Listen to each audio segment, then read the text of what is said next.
and history. And so this third keynote is focusing on history, and we're honored to have with us Phil Jacks, who's an architectural historian from George Washington University, to introduce our speaker tonight. Thank you very much.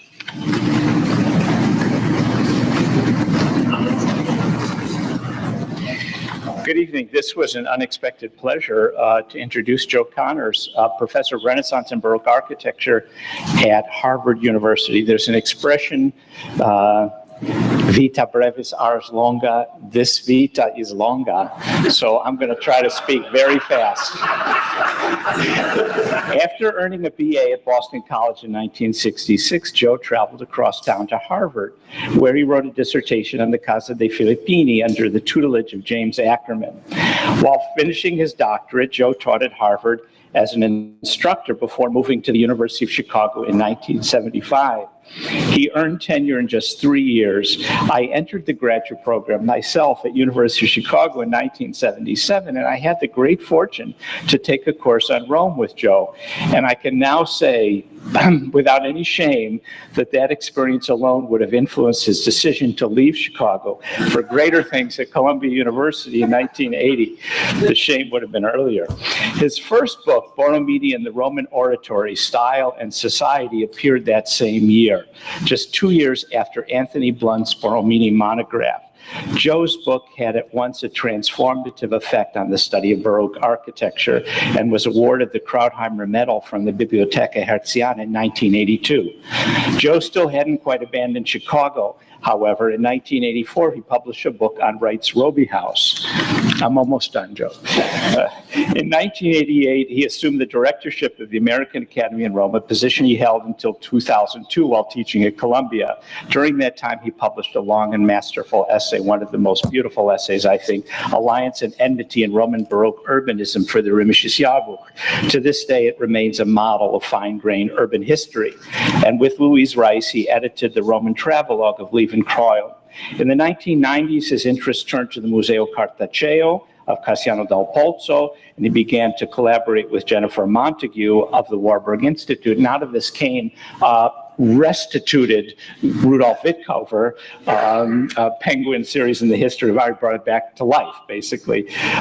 From 2002 to 2010, Joe served as director of Villa Itati and established a new book series in Italian Renaissance history, out of which were produced important anthologies on Bernard Berenson, edited with Louis Waldman, and the Florentine Codex of Bernardino de Sahagún, edited with Gerhard Wolff. It's no exaggeration to say that Joe's writings and teachings have impacted on just about every student of Baroque Italy. Just how wide is his legacy? Well, the Festschrift of Renaissance Studies in his honor, published by Itati now 3 years ago, had a record 177 contributors.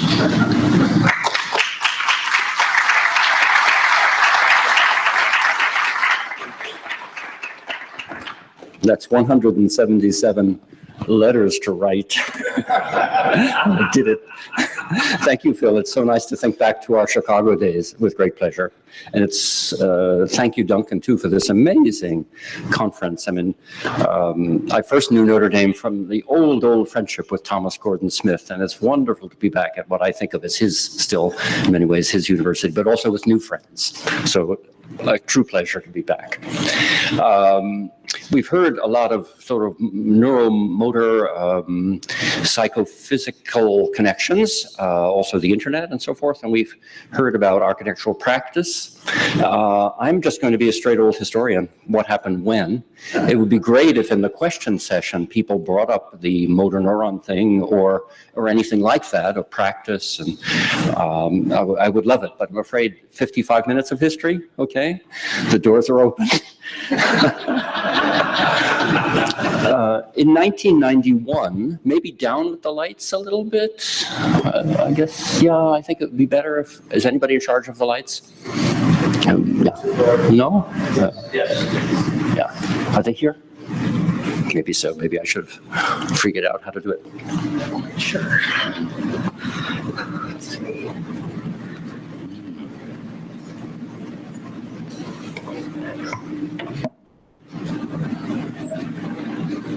I don't know where they are. is that? That's voice, probably. Clock. No. Okay. Well. Sure. Thank you very much, though. When I was director of the American Academy in Rome, is that too loud or too low? It's good. It's not excessive. Thanks. I worked with the great Piranesi scholar, John Wilton Ely, on a small exhibits of Piranesi and Borromini drawings of the Lateran Basilica. Avery Library at Columbia, here's Janet Parks now, lent the Piranesi drawings, and the Vatican Library lent the Borromini drawings. This made for a nice pairing, not only because the drawings were for the same church, but because over the course of a century later, Piranesi looked back and loved Borromini. The show was a success. The public adored Piranesi. The drawings, ambitious projects for a new apse and choir. I'm hearing my echo, so I'm going to try and distance myself from it. Anyway,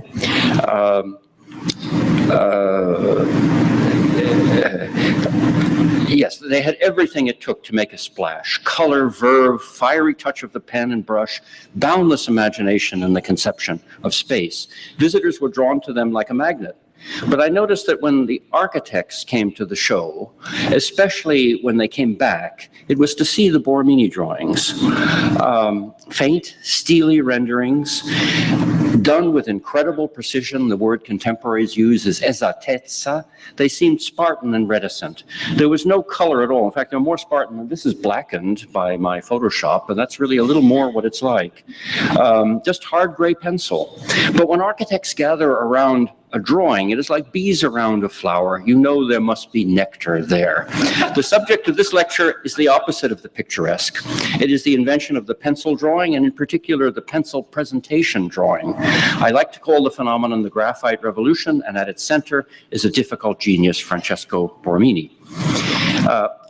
This is my lecture, and you see how far I've gotten as we go.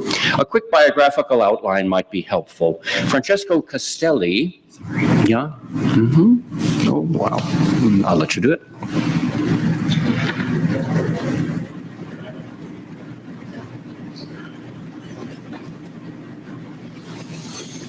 Which lights do the ones that are in front. See the slides, stage lights, yeah.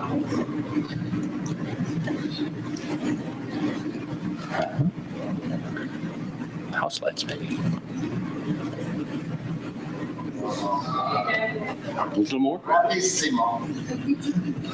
No, it's too much, maybe. Okay, we can live with that. Yeah. And these are not on in any way, because that's the echo here. Okay. Thanks so much. He was born in 1599. His name was Francesco Castelli, to a family of builders in the Ticino, the part of Lombardy that had been detached from the Visconti of Milan a century earlier. His hometown was on the Lake of Lugano, near the point where this 19th century first road and then railroad and now autostrada crosses the lake. You get mad at it. You get mad at the Swiss, but when you think about it, there's no other way to get from Italy to Switzerland than here. Anyway, this is Bissone. It would have been a town served only by boats at the time. I like to think he also lived on the Tiber in Rome. He was a riverine in a way. But it was a place with no work. Men had to emigrate with their skills. Some went as far as Warsaw and Vienna, others to Sicily and Rome. Borromini was sent at age 10 to Milan to become a decorative stonecutter, working on the perpetually unfinished cathedral. He also picked up architectural draftsmanship. While he was there, he noticed that Milanese architects always started their drawings using a new black mineral, harder and shinier than black chalk.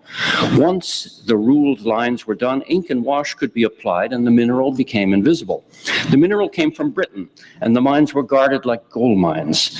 There was room in Borromini's knapsack for several sticks of this new mineral, which he would come to use to spectacular effect in Rome. He arrived in Rome in 1619 at the age of 20. Borromini is very easy. You can just add 1 to the year and you get his age.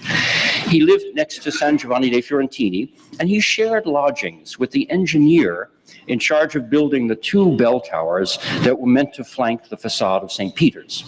Carlo Maderno, the architect of the facade, did not really want these towers. He built them, but he had to. But he knew the ground underneath was treacherous. Underground streams created quicksand, and foundations had to be sunk as deep as the bell towers were tall.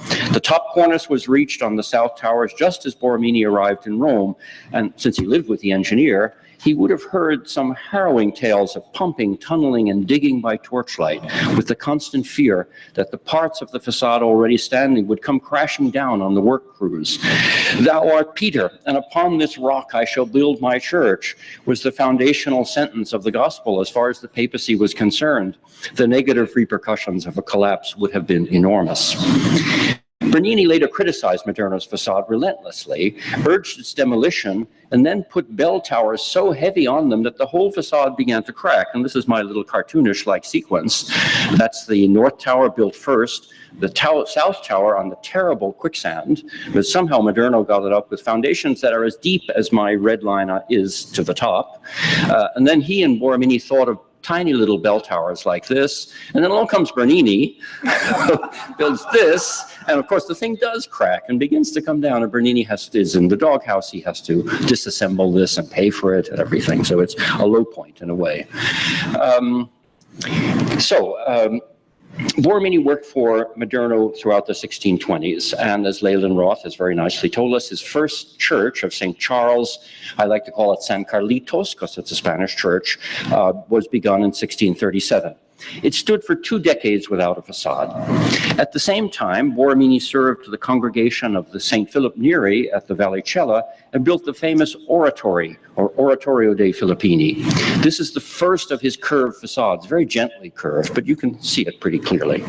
He built the cupola of the University Chapel of St. Ivo alla Sapienza in 1642, the year after Galileo died. I think there's a connection in a way, but only added the famous spiral-topped lantern a decade later. When his patron here, the Pope Innocent X, began to aggrandize the family palace on Piazza Navona, Borromini was not yet a major player. The father-son team of Girolamo and Carlo Rinaldi enlarged the palace and began the church. Their idea was to make it a little St. Peter's. Bernini, famously, of course, got the Four Rivers fountain that you see on the right with the obelisk, and he turned it into a marvelous concoction, evoking the entire globe and the rivers that flow underneath the continents. Borromini only rocketed to the top when, in a fit of temper, the Pope fired the Rinaldi team and put Borromini in charge of the church. It had been begun up to about my height, let's say, with piers and so forth, but Borromini took it the rest of the way and built the curved facade and this incredible cupola, but he didn't build the 2 clock towers on either side. The next and last pope of Borromini's life is called Alexander VII, Chigi, and he gave him some designs. He was a more conservative and classicist pope, but he gave Borromini some library designs. Borromini's the great library architect of his day, and the Propaganda Fidei, the propagation of the faith or the missionary arm of the Catholic Church. It housed a college for students from missionary lands, and it took up the last years of Borromini's life. He built the facade around 1660 with these giant pilasters that curve in and out as though our eyes, rotating around an arc of vision, had the power to shape the mural mass into curves. Borromini went back to the Quattro Fontane for his last work, the facade of San Carlino, a contrast between the gentle curve of the oratory you saw a minute ago and the dramatic swirls of San Carlino show how far Borromini had come in the creation of a plastic, dynamic architecture before his untimely death at the age of 68 in 1667. The slides also show you the phenomenon that this beautiful church is on the most heavily trafficked intersection in Italy, and you know, it gets black quickly, then it's cleaned, and then it gets black slowly, and then it's cleaned. So you see on the right what happens, and then about every 10 years it's cleaned again. Soon there'll be nothing left. I mean, bars of soap somehow don't, neither does stone support this kind of. The origins of the pencil drawing under Carlo Maderno. Let us turn back to Borromini's first decade in Rome and his work for Maderno. Take, for example, this drawing of a door in Palazzo Barberini. Even for this minor door, Borromini insisted on elegant, complicated molding profiles. The moldings are drawn with a fine, hard pencil. There are over 20 strokes per centimeter, twice the number on a normal metric ruler, 300 on each jamb. I mean, it's a drawing, not big, too. When the moldings curve, the strokes do too. And you can see that even on the plan. There's a little blow up of the plan there. Amazing. Each thing is done with a compass, and the strokes are so precise. Light shines from the left, and the moldings show this. So the left and right jambs are not the same because the light is different. The discipline of the ever-sharpened pencil, the hair-thin strokes, the tiny compass curves is breathtaking. The drawing becomes a fine-tooled miniature of the door, infinitesimally exact, a brilliant exercise in rendering magnum in parvo. This small drawing introduces us to Borromini's great innovation, the pencil presentation drawing. Graphite was discovered in Cumberland, England, in the year of Michelangelo's death, 1564, a spontaneously generated metal. One description. In the Latin description, lapis plumbarius molybdenum. This is a false connection of graphite with lead already. A stone that shines like lead, slippery to the touch. The word little brush, pencil with an S, meaning graphite in the modern sense of graphite in a wooden holder, occurs in English as early as 1648. It will be Borromini's medium par excellence. And from his early graphite drawings, like the door we just saw, which is on the right, with their faint, hair-thin exactness, to the many layered late drawings that register wave after wave of creative attack, his drawings are among the most original creations of the art of architecture. Radically lean in their medium and appealing to sensitive patrons immune to the enchantments of color, they carry an emotive charge that entitles them to comparison with the greatest achievements of the artist architects of the Renaissance. None of these great predecessors, not Michelangelo or Bramante or Palladio, knew pencil. They tended to, and we saw the Bramante drawings in Leland Roth's presentation, for instance, and Philip Jacks's as well. I mean, they tend to use a dry stylus, and then they fill it with ink, and then they do the wash, and you don't see the dry stylus. That's why they can, you know, put that first. So that's what they do, or black chalk, but they don't know pencil. As I say, it's discovered during Palladio's lifetime, but he never uses it as far as I can tell. Carlo Maderno needed high-quality pen and wash drawings to show his clients, and Borromini was fantastic at producing them. Not every drawing worked out, and sometimes we are lucky enough to have a half-finished drawing. One like this shows the facade of Sant'Andrea della Valle.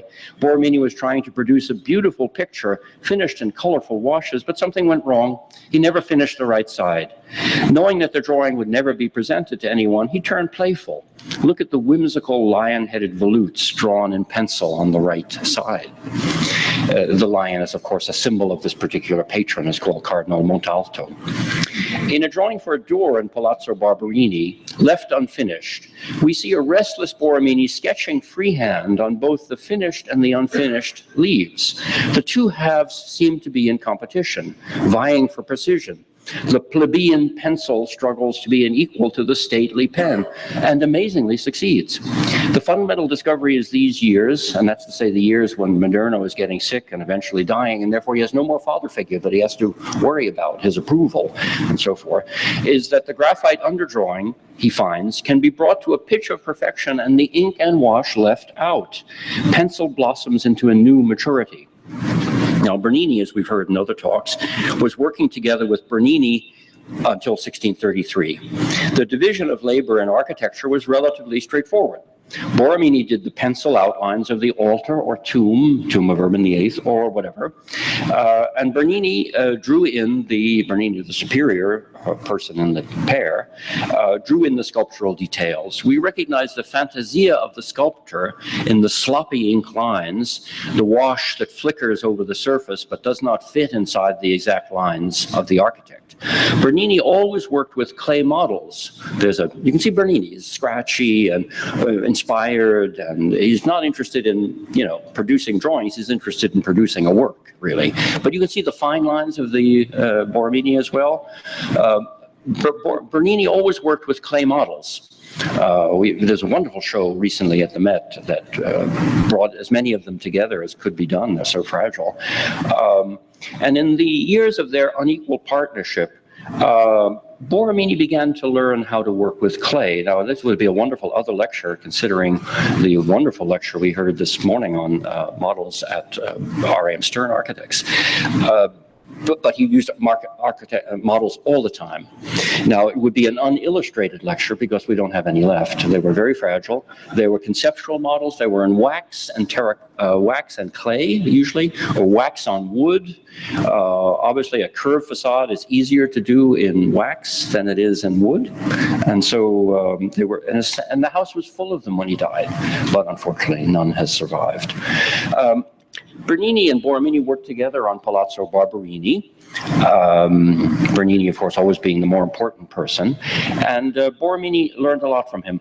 The cornices of the building were going to be filled with Bernini's lively and sometimes even frightening monstrous heads. My gosh, you live in a house like this? Borromini's drawings begin to take on some of Bernini's fiery spontaneity. Now, it's very faint, but you can see the fiery, the ferocious heads and things in the Borromini drawing. He's getting to be a little bit more spirited because of the relation with Bernini. And Bernini learned something too. In this portrait of the aged Cardinal Scipione Borghese, the bust is famous and the drawing is in the Morgan, Bernini combines red chalk, not with the black chalk that's typical in such drawings, but with pencil. This has been verified by the conservators of the Morgan, with pencil. Soon Bernini will do his first architectural drawings in pencil. Next section is about 2 or 3 or 4 works of Borromini seen in a bit of depth. The graphite revolution began with half-finished drawings of doors and facades, but when used for plans, pencil offered extraordinary advantages. Take, for example, this plan of San Carlino, one of the most complex of the architect's oeuvre. It looks messy at first, but with patience, one can see the many layers. To penetrate from the later strata to the earlier ones is an exercise in graphite archaeology. I find this word stratigraphy has also been used in the conference very nicely. And the way I studied these things in Vienna, I learned that if you went to the window and you looked at them in bright light or sunshine, you saw next to nothing. You saw only the most basic pencil. But if you took a big piece of cardboard and you put the drawing on the cardboard and then you held it away from the window, so all the light was reflected vaguely, simply, it was like bright shadow. Then you could see everything. And for instance, they let me somehow or other in those days take a picture, black and white, with this bright shadow. And can you see on the drawing here how you have other forms? A curved pier that's been moved. Lines indicating that there's a cupola. You can find the circle of the cupola too. In other words, you have a very different plan at first, which then in a second, it gets moved a lot, and the second phase gets expanded and then gets contracted. So a lot of thinking. I used to think there were 7 layers of thinking on this plan without changing the sheet. That's the advantage of graphite. Throughout his career, Borromini continued to superimpose one plan over another. It was a wonderful way of thinking, also of giving form to alternative ideas. In this plan of the Church of Sant'Agnese in Piazza Navona, he developed the design in rotating fashion, going around from pier to pier and coming up with more curvaceous designs as he went. So for instance, pretend it's a clock, and look at 2 o'clock, and you find a very squarish pier. That's actually left over from the Rinaldi days. Then go counterclockwise around to 11 o'clock. Well, he's made the Rinaldi piers begin to curve mildly. Then you go down to 8 o'clock, in case some of you are only used to digital watches. It goes down here, that's sort of like there. But then when he gets to 4 o'clock, I mean, it's a total change in what the pier is supposed to be. He's coming up with ever more curvaceous designs, changing ideas, all done with gold wire precision like the blueprint for a Swiss watch. I call this my Swiss watch drawing. For one of his last buildings, the Re Magi chapel at the Propaganda Fide, this is the famous chapel, famous although no one ever gets in, it's extraterritorial. This is the drawing. The pencil is dark and heavy. The piers bulge under pressure. Space is ravenous and devours mass. It's better. Wherever one goes in the building, one has the feeling of rooms under high pressure, bulging piers, pointed pilasters. You have the feeling that the pressure in the piers is coming out somehow in the building. Borromini told a friend who told a guidebook writer who put it down that he used to stay up all night sweating over his drawings. I'd love to find candle wax on them someday. Well, this one was definitely an all-nighter. I can imagine him emerging with filthy hands the next morning, like a mechanic who's been working on an old motorcycle. In the end, metamorphosis went perhaps too far for a presentation drawing. What patron could ever have emphasized with the rough blackness of a mind so hard at work? And yet the plan represents the chapel exactly as built. The patron did empathize with it.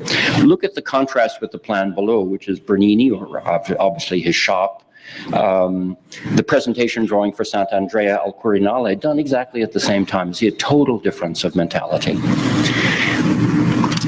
I said that Borromini's great innovation was the pencil presentation drawing. Not only the sketch, but the presentation. Not only doors or windows, but the building as a whole had to convince patrons who were used to architects presenting in color. This must have taken considerable courage on the part of the architect and unusual sophistication on the part of the client. But it happened in building after building. Take this drawing of the facade of the Oratory of the Filippini of 1638 in Windsor. The facade itself has some elements of color. It has white, it has beige, it has black painted windows and iron. It has different shades of beige or orange, depending on the thickness of the brick. It has white and so forth. It's like these ancient buildings on the Via Appia that use bichrome, polychrome brick, okay? But the drawing is completely without color. Now, what's interesting is in the course of a bumpy design, this facade, church facade-like thing, began small. It was half built. It got bigger. It got extended. It got a bigger room on top. It grew like Topsy, so to speak. And this is a final drawing when all of that thinking has been done. But because it's in pencil, it gives you the feeling that a color drawing never could, that this thinking is still going on in the drawing. It's as though there are ghosts under the surface, and if you look hard enough, you can find some of these ghosts.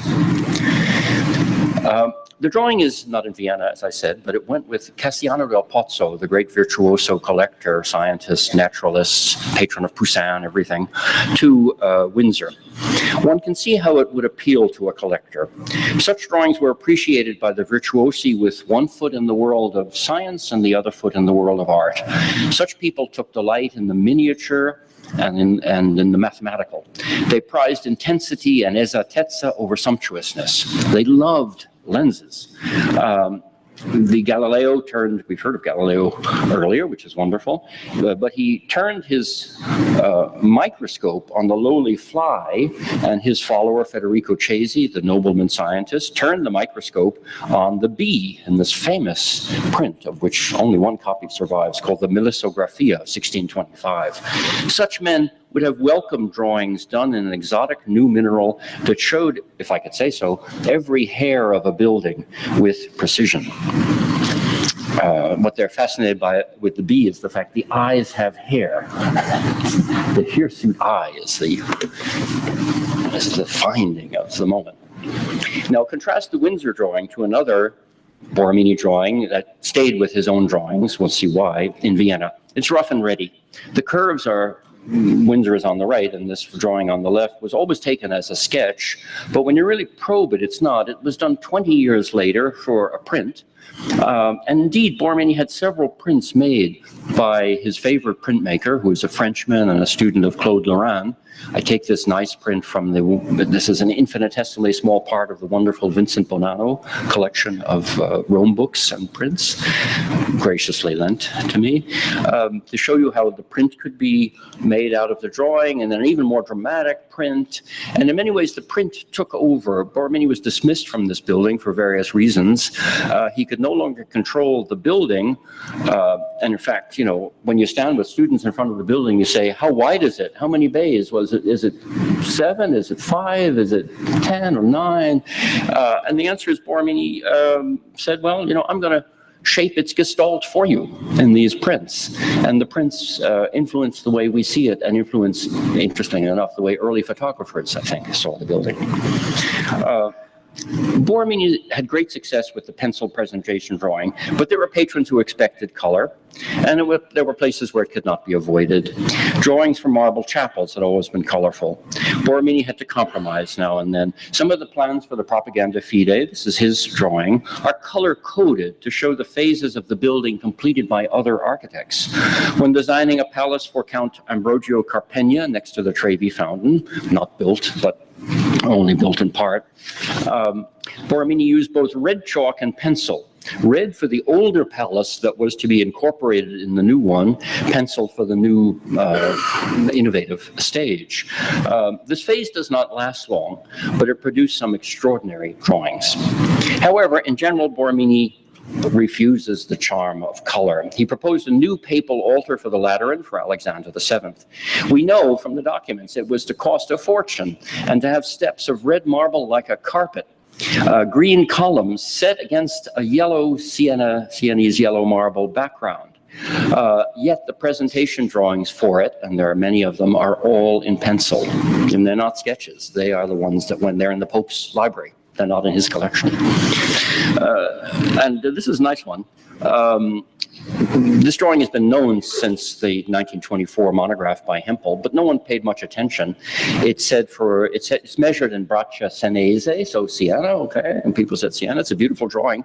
But I was convinced, you know, I could find it, and did, and if you consult this month's Burlington magazine, there was a church in Siena whose doors were never opened, but all things are possible, and they opened, and there was the altar. Although you can see that this drawing is something he kept, and he prepared something with changes in it to send to Siena, where he never went himself. So you can see how architects can have export products. He has 4 export products, even though he doesn't travel much in his lifetime.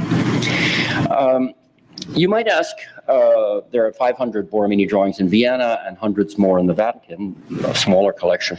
But you might ask, do any new drawings ever come up? You know, the answer is rarely. But they do, every blue moon. In a New York auction in 2002, Sotheby's had a catalog listing 3 drawings, but I went to the preview and I realized that forget about one of them for a minute, it's not by him, but 2 of the drawings were really the same drawing, except it's cut in half. Cut right here, I'm only showing one of the halves, and it was a huge drawing, much bigger than this, and this drawing itself was cut in half. So this is a quarter of the drawing. But it's a fantastically interesting drawing. It's a plan for the Lateran Basilica. It shows, not to go into it in depth, it shows he would have wanted a cupola, which he never got. He would have wanted an enlarged choir for music. That wouldn't come until the 19th century. Many interesting chapel forms and so forth. But then, as the inscription says, he had a bad interview with the Pope, who said, I don't want to change anything Constantine built. And I must say, I picture him coming out of the interview with this drawing rolled up under his arm. The Pope said no. St. Ivo alla Sapienza is Borromini's most famous building. Everybody loves to interpret it. The exotic spiral has attracted summer lightning all the time. For the moment, rather than interpret it, I would just like to look at 2 plans, before and after plan. The before plan, is to say the plan that's both thought drawing and presentation drawing, is in the state archives. It went to the patron, so that's where the archives are. Constant unfolding has begun to rip it. Now at least they put it in a portfolio, but I used to unfold it and fold it again and so on. Let me just pretend you're students and try and have you learn how to draw the plan. It is, I'm going to tell you, that it's going to be a triangle, not 2 triangles, not a Star of Solomon or anything like that. It's going to be a triangle plus apses Well, of course that doesn't. A triangle plus apses, 3, minus angles. I put my compass there and I swing it. I put my compass there, I swing it, and I put my compass here and I swing it. So a triangle plus apses minus angles. Now this is the after drawing. It's done much later. It's for print again. It's much simpler in a way. He's not thinking it through, but it's a marvelous drawing with the lantern in the middle. And you can see that triangle on it. Now, when we look at St. Ivo, this is the fun thing about St. Ivo, from the front or the back. You can't see it from the sides, but you can see it from the front, the courtyards. Everybody goes in there and sees that it's 3 big apses, and then the famous spiral. Or you go to the street in the back on your way to the famous coffee shop, and you see it's 3 big. And you can extrapolate in your mind saying, well, okay, it's 3 and 3, it's probably 6 apses. And if you go to Google Earth, say, you can see, oh yeah, it's 6 apses. And so when you go inside, you're all set to say, look up and say, oh yeah, I was prepared for that. But unfortunately, the slide on the left is an 18th century church in Sicily. When you go into St. Ivo, you see that. You see the triangle plus apses minus. And so he's done an amazing thing by fitting a different plan inside this 6-apsed plan. Equilateral triangle plus 3 apses minus 3 angles. And there's the triangle and so forth. Now, if you go back to Peruzzi, about which we've heard such interesting things this afternoon, a Renaissance architect like Peruzzi, the most talented of them all, would look at these big rotundas. It's not Minerva Medica, it's a 6-apsed rotunda on the Via Appia. It still exists, actually. And it looks like that, big, heavy concrete thing, you know. And he draws this plan, big buttresses, there, and the 6 apses. In another drawing, Peruzzi's getting a little fanciful. He says, maybe I can build a church with a triangular form. Now, that would have been a marvelous church, but what Borromini's merit is he looks at these 2 ideas and he says, well, what if I put one inside the other? And I think that's the secret. And this drawing shows it. It shows you the triangle plus apses minus angles, but it also shows you the 6-part, the hexagon. So now if you were students, you would take out your notebooks, your loose leaf binders, and you would say, oh yes, triangle plus apses minus angles inscribed in a hexagon. And so at the next cocktail party, when someone asks you about St. Ivo, say, yes, it's triangle plus apses minus angles inscribed in a hexagon, and you'll have it. You'll have nailed it, so to speak.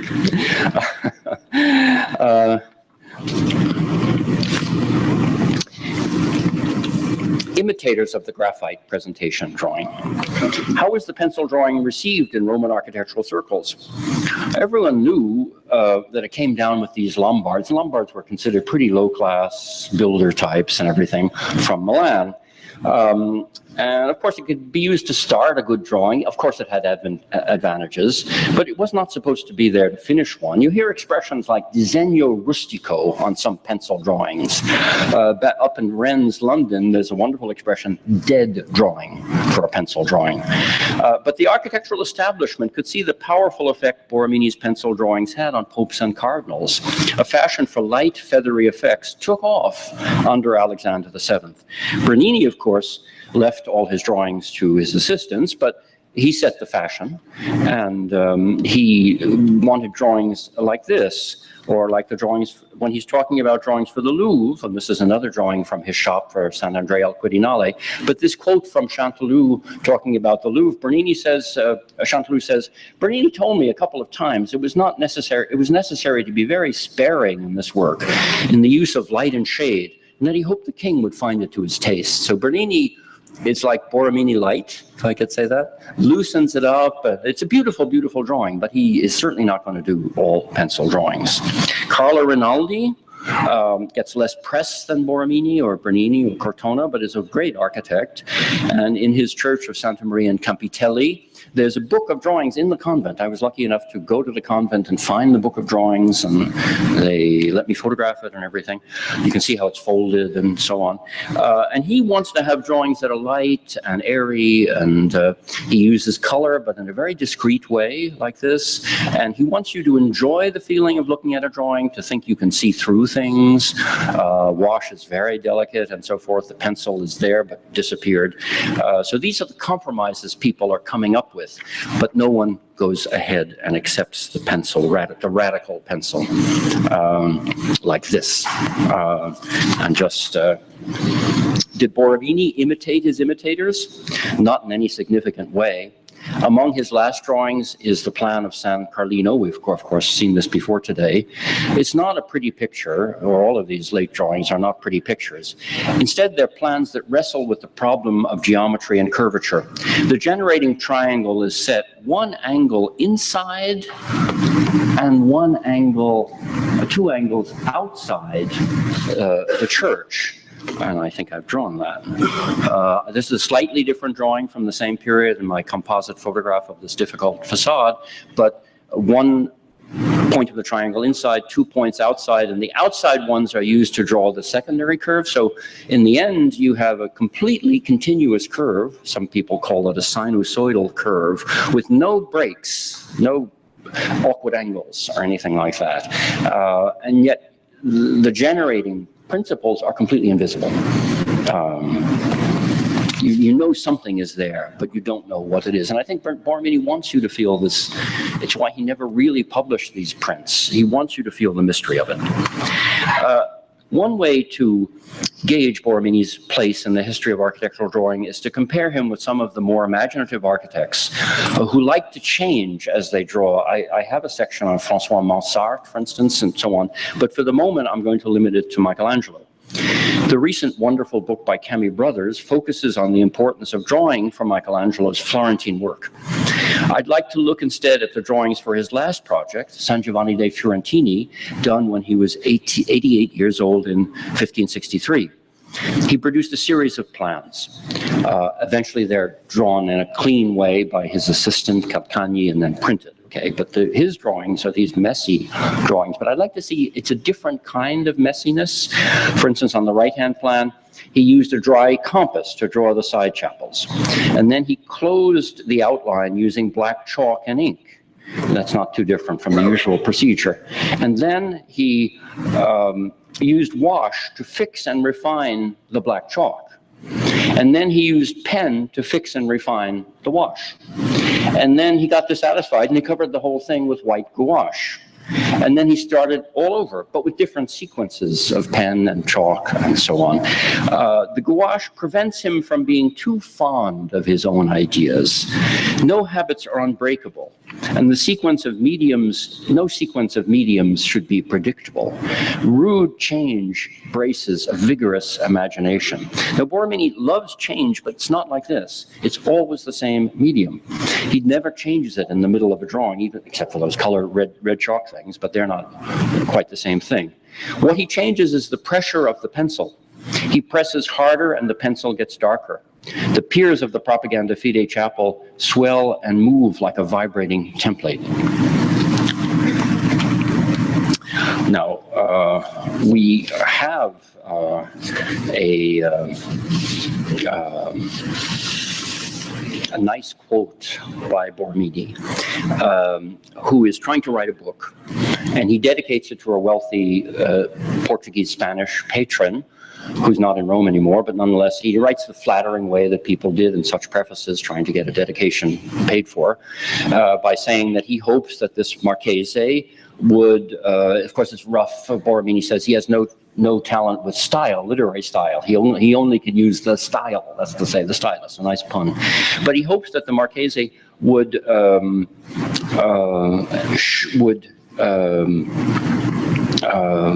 treat it like the bear, or better, the mother bear, treats its young. The bestiaries tell us that the mother bear gives birth to her young as formless lumps and then licks them into shape. It's where we get our lick into shape metaphor. It's an old image, everyone knew it. Titian adopted it as his emblem. It figures in emblems in the Borromini ceiling and so forth. But what I love most is this little, these lines from John Donne's Elegy. That's exactly the same image. Love, he's saying, you know, if you love someone, don't don't tell her to go, you know, change her makeup or something. I mean, don't force love to change love. Love's a bear whelp born. If we o'erlick our love and force it new strange shapes to take, we err and of a lump a monster make. It's the same culture. Borromini is using the same metaphors, the bear that's licking something into shape. The image allowed him to express in vivid terms the way he felt about his cherished creation, the pencil presentation drawing. Now, the fate of the drawings, why do we have them? Borromini took his own life, tragically, in the summer of 1667. He had been troubled for months. All of a sudden, the bottom dropped out of his life when his close friend and his ardent defender in print, Fioravante Martinelli, died quite unexpectedly. Borromini had probably left him as his heir, and so he went in and withdrew his will. And then a week later, which must have mentioned Martinelli, but we'll never know, and then a week later he fell on his sword in a fit of madness, so to speak. He lived long enough to have a doctor come in, to talk to the doctor, to have a confessor, take the sacraments. He lived long enough to write a new will in pencil. I mean, your lawyer tells you not to do that. Pencil. And he had to be pictured as a bit mad in order to get Christian burial. He wasn't really mad, but he had to be seen to be lunatic, stra lunata. And he did get Christian burial, not in a very conspicuous way. He was put in Carlo Maderno's own tomb in San Giovanni dei Fiorentini. Now there's a new heir, a 24-year-old nephew, Bernardo Castelli Borromini, who's been brought down from Switzerland really to accompany the aging master and to be his heir. He's made to be his heir. He's made to marry someone from Maderno's family and everything. However, Bernardo was hopelessly untalented as an architect. He finished the facade of San Carlino up to the cornice. It's Borromini, and then above the cornice, this heavy, ponderous, over-sculptural form is the nephew. His is a totally different spirit. Borromini drew with esattezza, and Bernardo, the nephew, made a cult of the sloppy drawing, the sketch, the carefree sketch. Carelessness was a sign of artistic flair. Now, the drawing that came up in Sotheby's in 2002, I showed you part of it, right? This is the other part. And what is amazing is this is all Borromini, and of course he's very experimental. He likes to change, okay? And then he gets to the facade, and this is the nephew, many years later, trying to design the facade of the Lateran and sell it. And not only the drawing, but sell it as the design, and he would be the architect. Now, some people doubt this, but I'm quite sure this is heavy, ponderous. Imagine this terrible thing being built. It's the cult of the sloppy and everything, as though that's what a genius does. And this is the way the young man, or eventually the older man, who died at Borromini's age, 67, eventually, without ever doing anything, wanted to use the drawings. And I must say what's fascinating is even in the 1700s, there were people who could sniff this out. There's a wonderful Florentine architect, Ferdinando Fuga, who tries to get the Lateran commission himself, but doesn't. But he goes around saying, these drawings that are circulating now, people are putting them up for sale. Well, there's one of them, it's a changeling. You know, when you change a baby who's supposed to be king, you put a new, it's a changeling. It's not by his hand. You don't have his special manner. You don't see new inventions, something that he put even in buildings of minor importance. It's a hodgepodge of decorative motifs taken from various Borromini buildings and an affected imitation of his style. It's amazing that someone in 1732 could see through this so well. Just the right terms. Bernardo moved his family out of the house after about a decade, and I think that's when all the wax and models, wood models, but also especially wax and clay, were discarded. He kept the drawings and some prints and so forth. He died in 1709. His bachelor sons began to put the drawings on the market. Somebody bought them and began to publish them. There was a project for an opera omnia in 1720, which would have had at least 4 volumes, St. Ivo, the Oratory, San Carlino, which only 1 copy exists, and the next one would have been the Lateran, I think, but 4 an opera omnia, and this is when Borromini's image is formed in the 1720s. He had a portrait painted when he gave some money to the Florentine confraternity. This is his portrait as he really looked, wearing the Spanish collar that makes him look like so many of Velázquez's portraits. But the publisher in the 1720s said, you know, modern architects don't look like that. They look like Palladio, who's just been published in this big new British book when, you know, it's better to have a daring cape flow out and some architectural drawings. And so Borromini's going to look like that. And since we know he had a terrible end, we're going to make him as melancholy as possible. The original painting isn't. I think it's simply dignified. So the melancholy Borromini, and this is what shaped his image for the rest of time. And this is, of course, what the Swiss, until 1999, when Giacometti took his place, was on the Swiss banknote. Right. About the time of the publication, the archive came into the hands of a Prussian aristocrat, very interesting man called Philipp von Stosch. He was a nobleman, antiquarian, and spy. I mean, Borromini attracts spies. He lived in Rome from 1721 to 31. The caricaturist Per Leone Getzi shows him receiving the antiquarian crowd while sitting next to his famous Barbigiani owl and a nude male statue that signals his sexual orientation.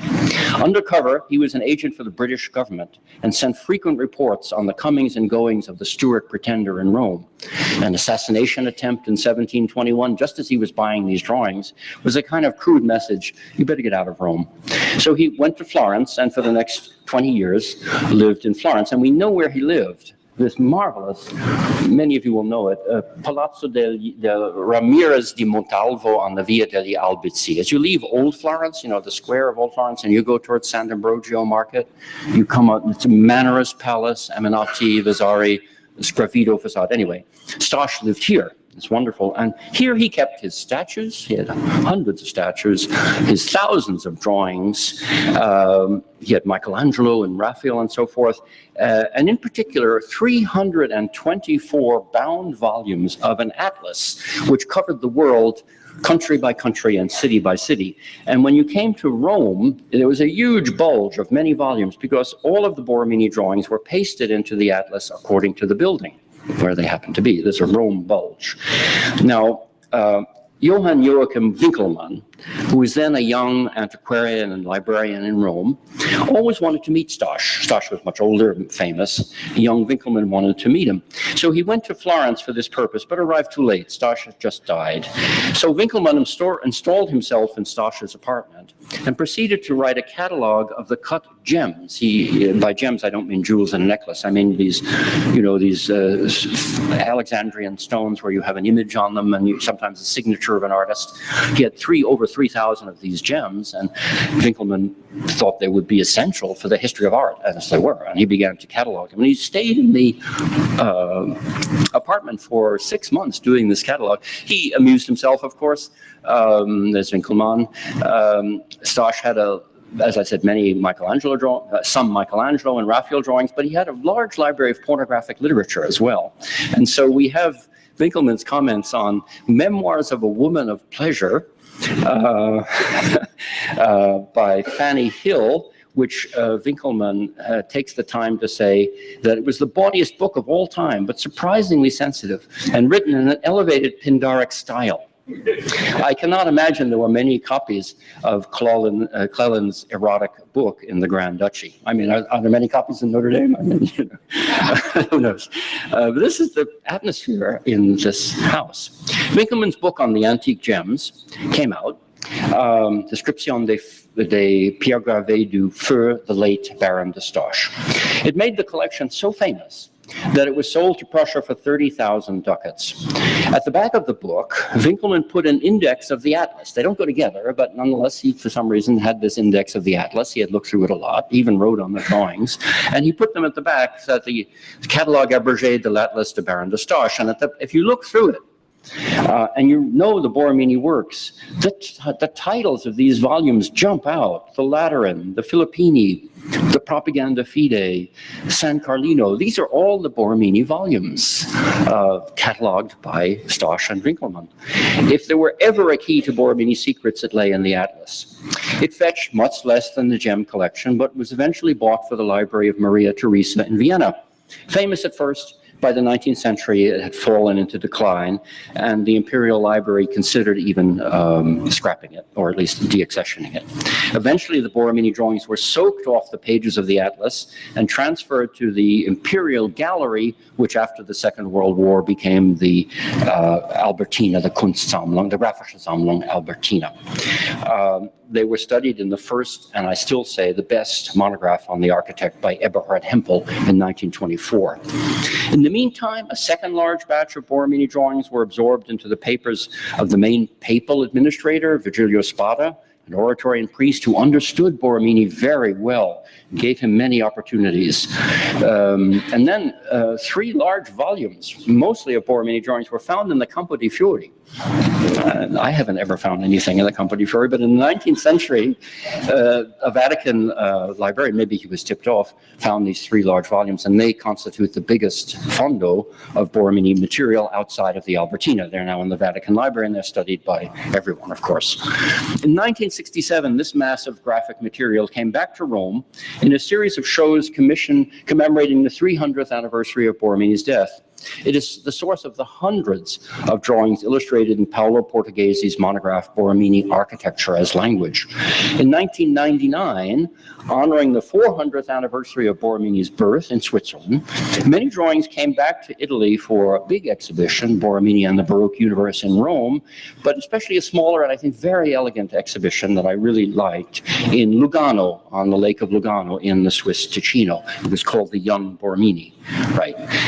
Its icon was a full-scale half of San Carlino built by Mario Botta using planks cut by computer-generated programs by unemployed Swiss carpenters. He had a whole justification for this, that stood on a floating platform in the Lake of Lugano for several years. Whenever I look at the pictures of this, it seems like the pictures have pixelated, but in fact, the whole church is pixelated because there's space between each board. Very nice thing.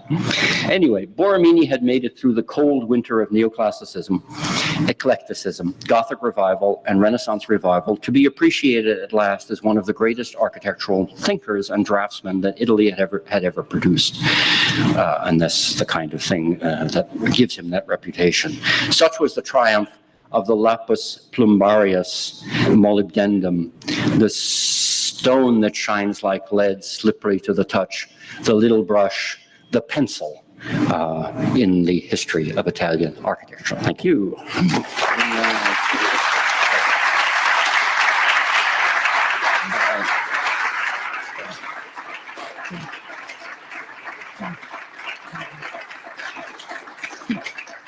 Okay. Right. Now, any motor neural observations? I would love it. I mean, obviously, this is exactly what people have been talking about. Yes. Yes, nothing but neurons. Dick Cooper famously associated Borromini with Gothic architecture. Partially, I think, I'm trying to recall this, because of the superimposed plans that you show, one on top of the other, as when Gothic master masons subdivide the square and so on, and the pinnacles are drawn one above each other. First of all, do you agree with that? Did Borromini get any of that via his training as a stonemason, or was this more just an inventive thing that Borromini came up with as he did his designs? Yeah, I, with great respect for Vitkover and Blunt and everybody, I'm a skeptic about it, and here's my take on it. Borromini left Milan when he was 21. And Milan he learned to be a Renaissance architect in Milan, an early modern architect like everybody else in Milan. The facade of Milan Cathedral that I showed is being built then. It's not Gothic. He learned to be a Renaissance architect. He didn't pick up any Gothic things there. He picked up pencil. The Gothic becomes appreciated in Milan in the middle of the 17th century, but he's not there. A book of prints of all of the many, many, many projects, and Ritkover has written a lot about this, of Milan Cathedral, is sent to Rome because people are worried about this style, and it's sent to Bernini. Bernini is the man who knows most about Gothic architecture in Milan. So he's the one that can whisper in the Pope, the very classicizing Pope's ear, Alexander VII's ear, he is Gothic. And I think that's where it comes from. I don't think it has a basis in the buildings or the drawings. But that's me, and there are many points where I'm a bit unconventional, let's say.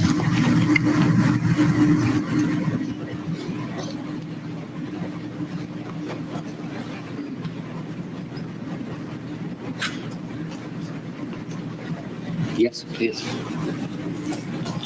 Yes, I would like to ask if there is any direct relationship between Galileo and Borromini for any kind of explanation of these issues on geometry. Well, the Galileo has come up before nicely. I'm glad he does. He's a very important person. My take on it is, again, a little different. I see Borromini relating to what's been called the culture of curiosity, which is many people are interested in the natural world, natural history, the geometry of stones, the geometry of leaves, and he's in that world. The bee print is one of those things. The Accademia dei Lincei is all of that, and of course Galileo is in the Accademia dei Lincei. But Galileo himself, of course, is living in Florence and is too hot to touch. Borromini's great patron, Virgilio Spada, is once asked by a lot of people want to get Galileo cleared. And many highly placed people want to get Galileo cleared at the time. And they write to Virgilio Spada, you say, do you think it has any chance? And he writes back completely saying, this is why it's not going to work and don't even try, but you can try if you want. He doesn't come out in any great defense. But there's no reason Borromini should have jumped in and defended Galileo. I think the beginning of St. Evil in 1642, why then? The Pope is almost dead. It's a disastrous end of the pontificate. They're at war. The treasury is drained. It's a terrible time to begin a church. And in fact, it's unfinished for a long time. Why then? I think it's because of Galileo's death and the feeling that this was a very embarrassing affair, and that if they could patronize a geometrical church for the Roman university that has no cosmological heresy in it, but is beautifully example of the culture of curiosity in mathematics and architecture, well, let's do that. I think that's the sequence. Galileo's death and then somehow trying to compensate for this terribly embarrassing. The Pope never relented. Francesco Barberini never relented. But in the papal circles, people are saying, why did this have to happen? And can't we do anything about it? And it's only when Galileo goes that they say, oh, thank God it's gone, but let's make some compensatory gesture. No. Yes. Yes, in thinking about your descriptions of the drawings, I get the feeling that you're describing in ways that Borromini's sense of architecture and design is reflected in the drawings. The weight of the architecture being reflected, particularly that plan of the chapel of the Propaganda Fide, the ponderous on the nature of that plan, all that graphite on it. But given that the drawing precedes the architecture, what's the reverse of that? In what way do you think, any, Borromini's choice to work in the pencil medium and the way he drew impacted the architecture that he designed? Allowing flexibility. For instance, the San Carlino sequence, a little cross, very generous quattrolobe, and then you can't have the quattrolobe because you have to have a sacristy there between the outer wall on the street and so the squishing or squeezing effect is all possible with pencil, and so I think that's a very direct. Anybody who walks into San Carlino feels, well, it's been very compressed, but it's expanded through optical illusions, perspectival illusions, or compressed but expanded. Everyone feels that. So that's one case. In the Propaganda Fide, it's interesting because Bernini had done a little church. He loved it. It was his first work. and it was destroyed because of many reasons it wasn't adequate. And Borromini has the plan of this early Bernini church on it, and then his own plan is drawn over it. He's probably saying, aha. But in his own plan, he's working with several ideas from Palladio. And but he doesn't want to do he's not a Palladian architect, but at the basis of the elevation, the basis of the plan, are two ideas from Palladio. And he wants to take them and then hide them, modify them, let them grow like plants in the elevation. Also, it's interesting to see the drawings because you see them at the classic beginning and then something much more natural, spontaneous, and everything is happening. The bases of the Propaganda Fine pilasters are pulvinated. Only at Notre Dame would the audience know what that means. Like cushions. But the plans are compressed and so forth, and they tend to bulge out like cushions too. So elevation and plan somehow working together. It's a good question, and one probably should think a lot about ways of drawing and ways and what the building actually looks like in the end. But the freedom to keep on thinking, that's the big thing.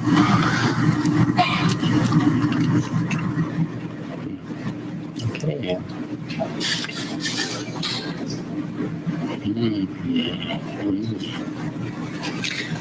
Yes, I see someone over there.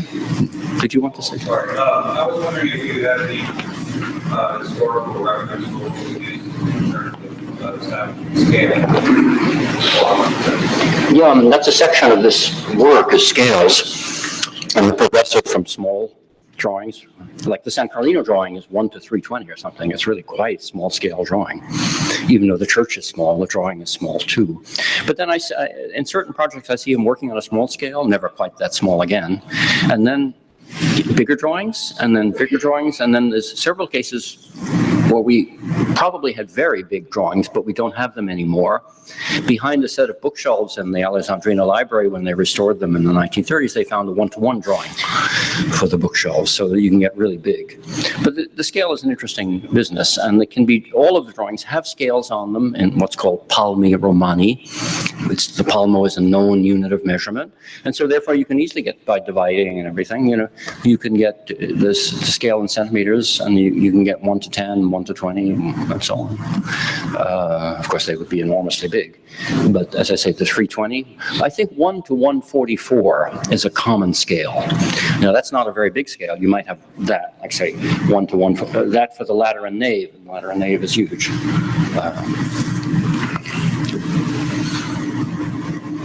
Yes? I was just wondering, that a lot of these drawings exist, to talk about creating the radii, the drafting. Do the drafting rules exist? Sure. He had just like in the wonderful lectures we've been hearing, which showed cases of Thomas Welcher's drawing, Mr. Welcher, and so on. I mean, the inventory. We have an inventory of his house after he died because of the fact he technically died without a will. And although I wish it were more precise, it lists many instruments, big compass of brass, who knows what that's for. Many compasses are listed. Straight edges are listed and so on, but of course we don't have them. Yes? I guess if the Baroque term comes from a misshapen pearl, It said? The perfected pearl, has anyone tried to draw, say, a circular and then deform it and without the kind of notion that it's deformed, perfected form? I'm not sure where that would lead. On the other hand, one of my interests and other people's interests is to look at shells, not pearls, but shells. And there you have nature who is working like Vitruvius. because nature is an architect who can make constructions. That's the way people think of shells. They, of course, like, until you get to the late 17th century in London, the general opinion is shells are spontaneously generated, and they don't have animals in them. That's a discovery of the 60s and 70s. So they are somehow nature playing with geometry. And so it's not deforming, but they're, of course, geometry, the spiral is always the same, but has so many incredible forms. Borromini had a shell collection, but small. I mean, what he has in his house, it's never meant to be a museum for everybody, to come and see. It's meant for his pleasure and maybe a few friends, a curiosity cabinet. And so for antiquities, inscriptions, antique marble collection, and so on, and natural things like the horn of the great beast. Well, that probably is an elk horn. These natural curiosities that are such a part of the 17th century, and shells. So that's not that, I don't think St. Hugo was a shell. I have another interpretation for that. But it's an openness to see natural geometry.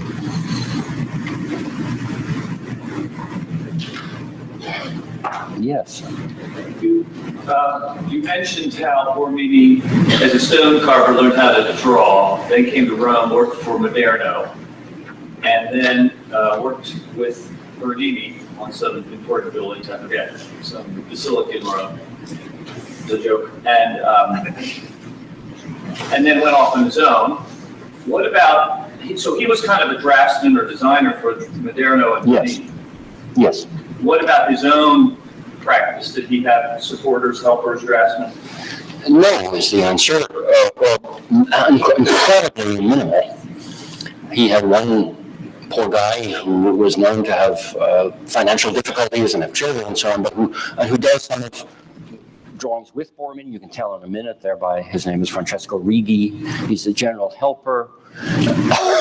He doesn't have a shop in a way. It's amazing. So what we heard in the models talk this morning about collaborative and conversational thinking over models and so on, I keep thinking Bernini, yes, had many conversations over his clay models. Somebody comes in and looks at Bernini working on his models, and he describes him like someone playing a harp and talking at the same time. In other words, using two hands on the models and talking to someone too. And so Bernini had a lot of conversations about had a big shop and a big family and everything. And Borromini would have been deprived of this social element, except with a very few people who understood him. Martinelli.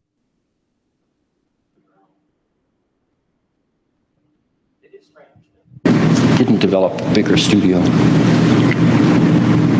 But none of the drawings, I mean, you can tell in a second when a drawing is by somebody else. And But he was prolific. Right? Yeah, I mean, those are those long nights, I think.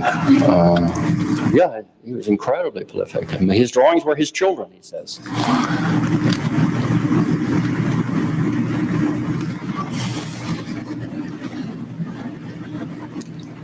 Bravo. No.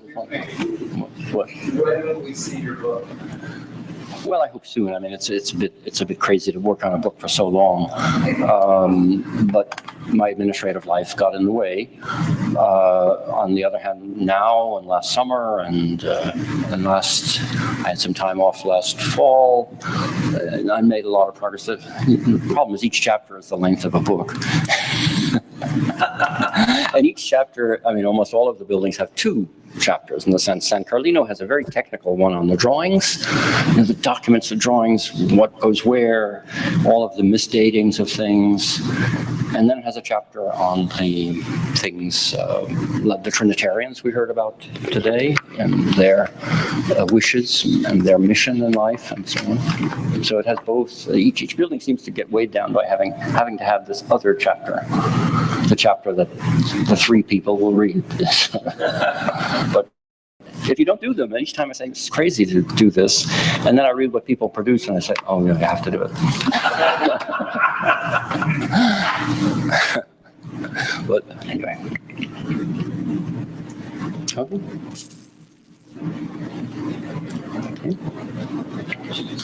Bravo. Okay, thank you.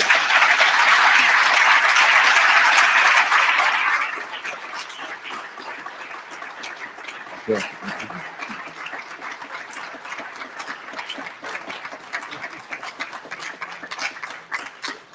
the history leg of the tripod. You have the history leg of the tripod. Yes, the tripod. Thank you.